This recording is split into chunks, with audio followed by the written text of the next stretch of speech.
বসন্ত নয়, আমার দরজায় প্রথম কড়া নেড়েছিল অবহেলা। ভেবেছিলাম অনেকগুলো বর্ষা শেষে শরতের উষ্ণতা মিশিয়ে এলো বুঝি বসন্ত।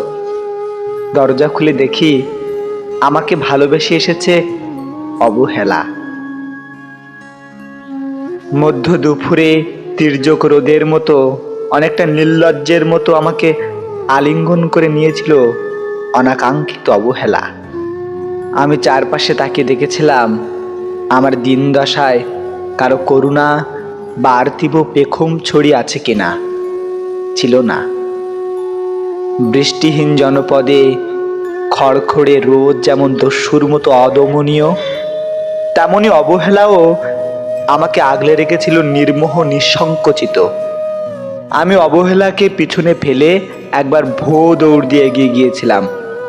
তখন দেখি আমার সামনে কলহ এসে দাঁড়িয়েছে উপেক্ষা।